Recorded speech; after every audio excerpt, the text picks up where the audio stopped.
going to invite up one last speaker. Elijah Scott is going to talk about our work plan.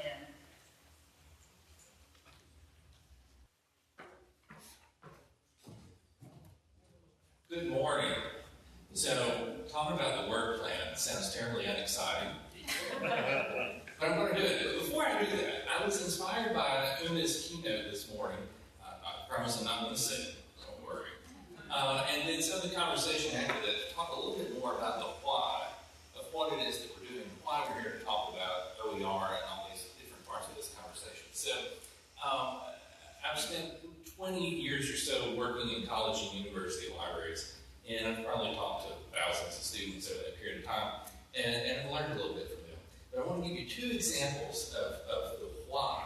And you know, we think about the what. I was thinking about the what kind of happens up here, what kind of happens here, and this motivates this, or it should. So, two examples. One is what I would call a micro example. So, several years ago, I worked at Chattanooga State Community College in Chattanooga, Tennessee, working in the library. And I did reference and instruction, which I love doing. Reference librarians, right on. And one day I was helping a young lady who asked me to help her find some books, and as we were talking through the conversation, I said, you know, it sounds like they're looking for some textbooks. Probably we need to take you over to the bookstore. And she said, no, my stepdad stole my student loan money. I can't afford to buy any of the books. That's probably 15 years ago, and that has stuck with me like glue. And I remind myself of that very often. The why of what we do is so much about the experiences that our students are bringing with them, and that range of experience that we have no idea of the challenges that might prevent them from being successful. So that's a micro example. Let me give you a macro example. So before coming to the Florida Virtual Campus, I worked at Georgia Highlands College in Rome, Georgia. I think there's another Georgia person in the room, maybe somewhere. And Georgia Highlands is a community college in rural northwest Georgia, very economically depressed region of the state. The number one area of employment in that region of the state is healthcare. So Georgia Highlands, access institution, which means that lower cost of admission, lower requirements to get in. That's your opportunity to get into the higher education system in the state of Georgia. Every semester, we would have meetings to review all the classes and how we did. Every semester, the highest enrollment class was anatomy and physiology. Every semester, the class with the highest failure rate was anatomy and physiology. A&P was a gateway course for the nursing program. The flagship program of the college was nursing because the healthcare industry was the primary employer. At a college where we had data from fall of 2014 that 64% of our students had a family income below the federal poverty line. So we're saying we're trying to be your access to the higher ed system, we're trying to be your access to a way to improve the economic situation of yourself and of your family. But somehow we're not making that happen for you. And so what's the problem? Well, then we looked at the textbook. The commercial textbook for the anatomy and physiology class, fall of 2014, $405. At an institution where the tuition rate was $93 per credit hour. You're paying a third more for the textbook than you're paying for the class. So we started talking about that. A few conversations happened, some really good conversations. We chose to, and let me sideline just a moment because comment a moment ago about student loans. And think about that, $405 for the textbook. So we were in essence saying to those people, okay, we know 64% of students, family income below the federal poverty line. We know you probably can't buy this class. So we know you will probably use student loan money to pay for it, which means you may not get your hands on it until 1 or 2 weeks after the class has started.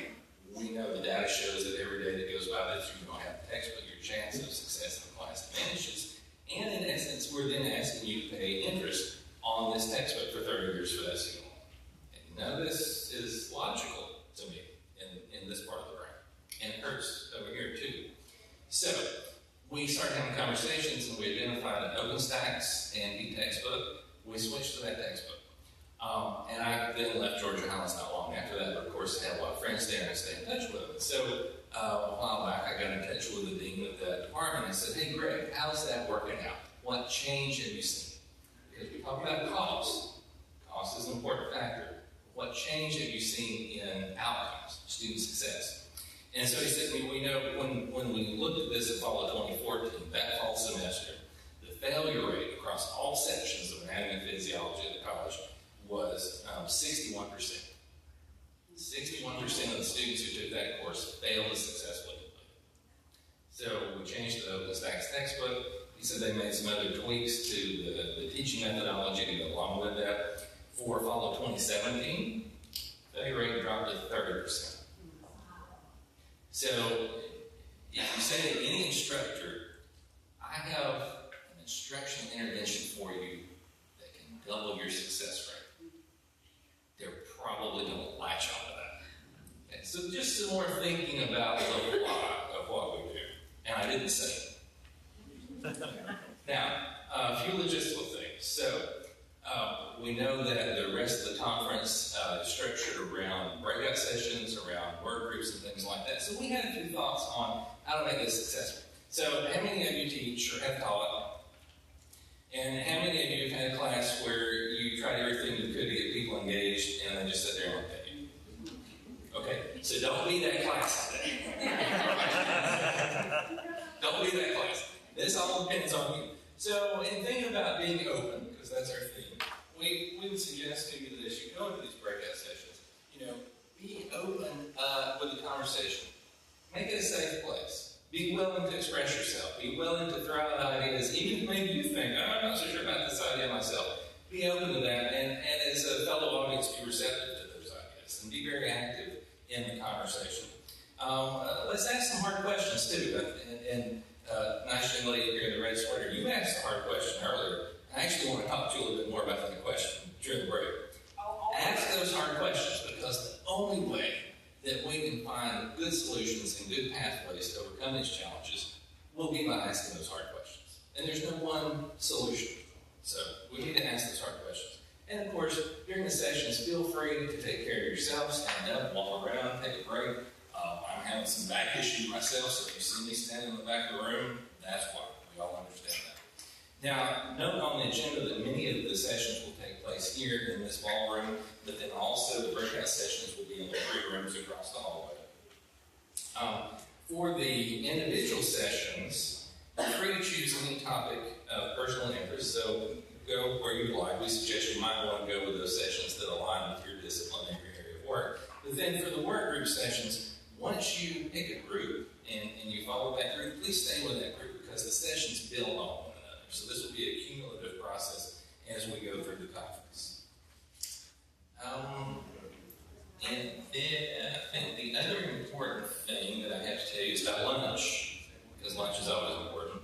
After the work group breakout session 1, which will be right after our break, the lunch buffet will be set up in the Blooming Cafe. Once you get your lunch, please feel free to bring the lunch back here to this ballroom. So thank you all so much for being here. It's fantastic. I can tell you it's fantastic to stand up here. You all are just a beautiful crowd. Pat yourselves on the shoulder. This is an awesome conference. I'm glad you're here. I hope you enjoy every moment. Thank you so much.